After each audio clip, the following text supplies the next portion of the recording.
So every business at some point or another drops the ball in one way or another.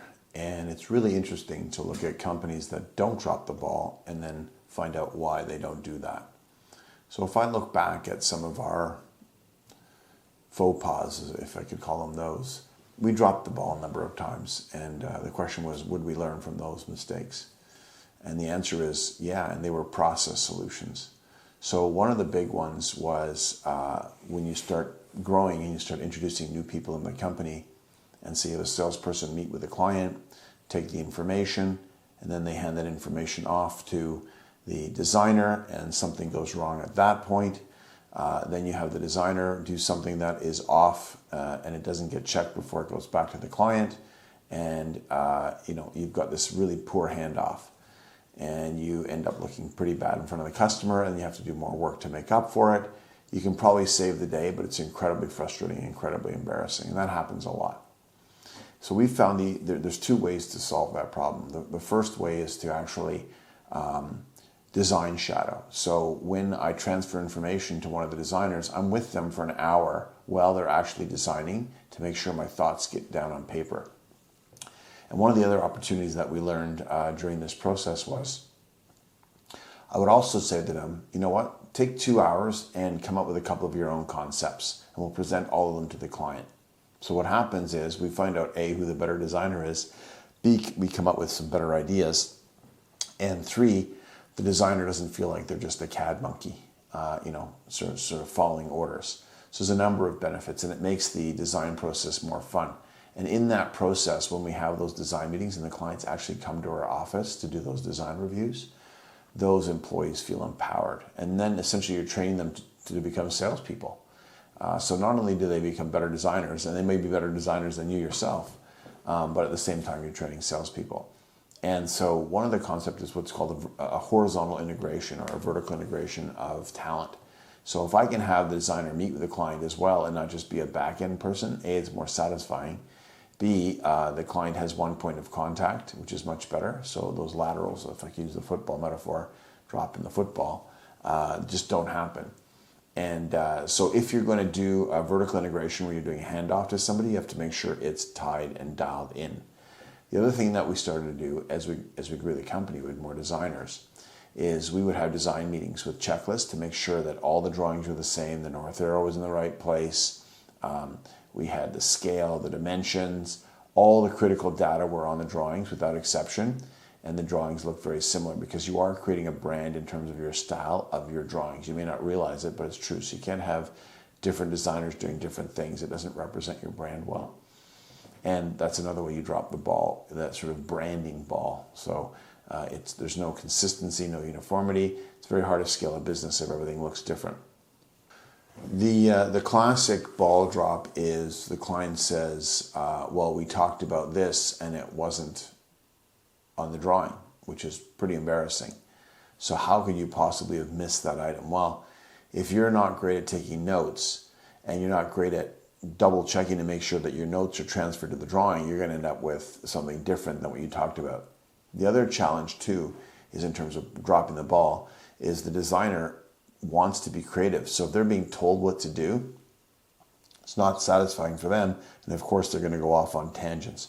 So it's really super important to make sure that you job shadow your designer until they become autonomous, where they understand the nuances of what you're thinking, the way you work.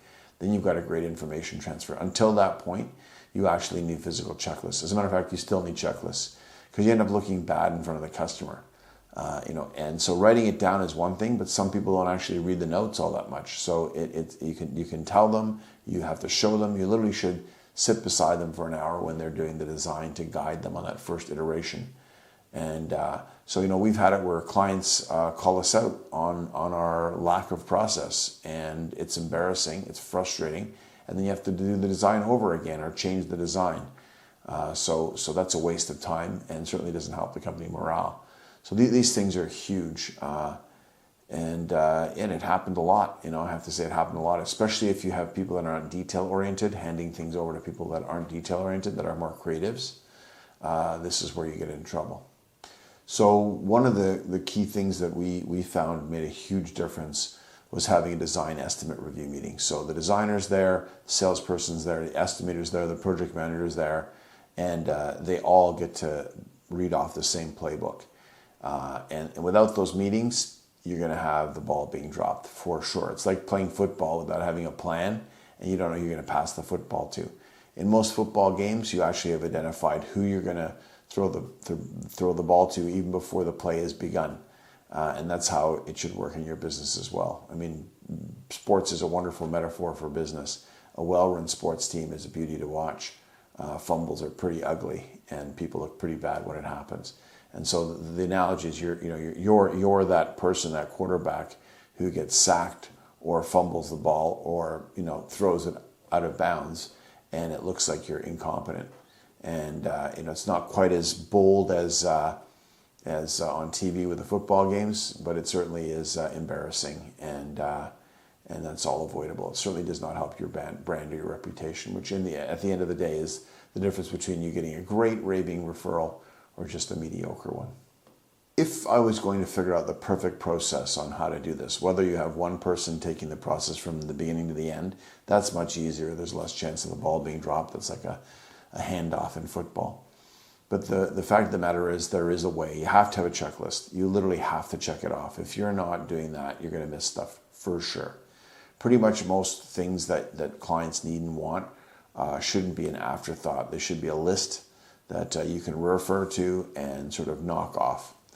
And then we turn those into must-haves, and we turn those into nice-to-haves, right? So we have a different list that we make up that really helps us design to a budget.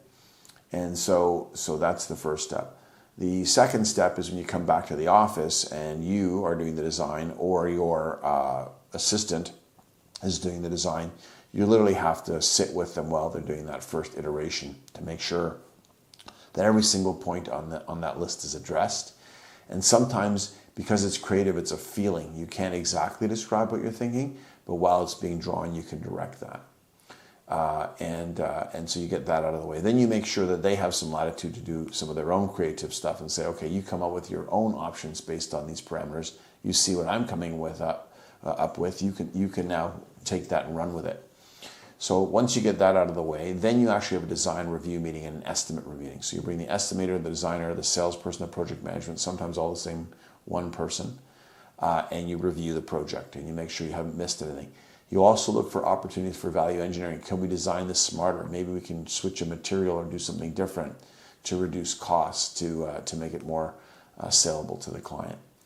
And then once you have those meetings on a regular basis, you essentially start learning from all the other designers, which becomes very powerful.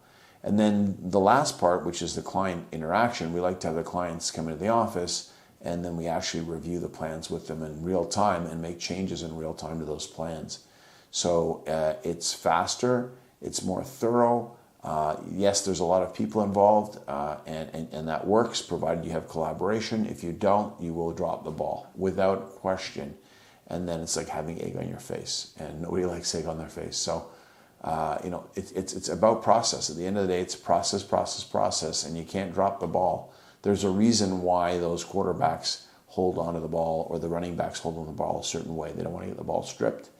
This is the exact same thing. And your reputation depends on it. You will not get a great referral. Even though your project may turn out well, if the process was poor along the way, you're going to pay for that. You're going to pay for that in a big way. The process and the end result are the same. They have to be excellent.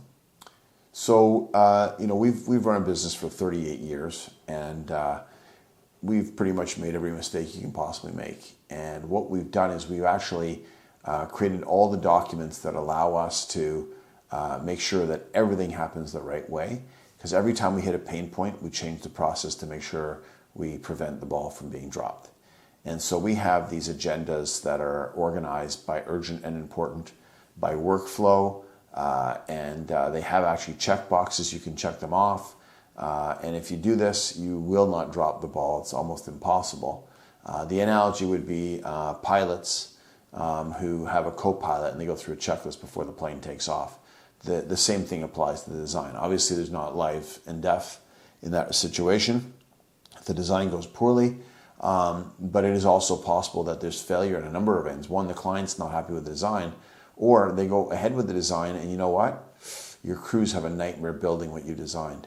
So there's a whole other set of protections that go into this that will save you huge amounts of time and money and grief.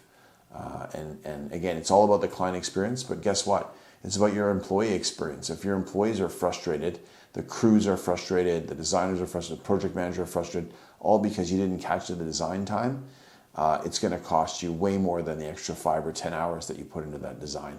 I can't even emphasize that enough. Like, if you look at our company and we have, I don't know, say 70 or 80,000 payroll hours, and you look at our design hours, and maybe there's, say, I don't know, 6,000 hours of sort of design time / project management time. And if we took an extra 500 hours, that's nothing compared to being off 15% on our jobs because we did a poor design and a poor estimate. So it's critical. And if you don't get into this habit and you don't dial this in, it's going to happen over and over again. It just doesn't stop until you put an end to it. And those meetings, if you get those meeting agendas dialed in, it becomes a training ground for all of your staff. So super powerful. Typically what we do with our clients is we give them that document. We edit the document if they need some changes for their particular instance in their company. And then we coach those meetings and then let them go. And then you watch the mistakes go down, customer satisfaction go up, and then the intangibles like those referrals start to kick in. People tell their friends how great that company is.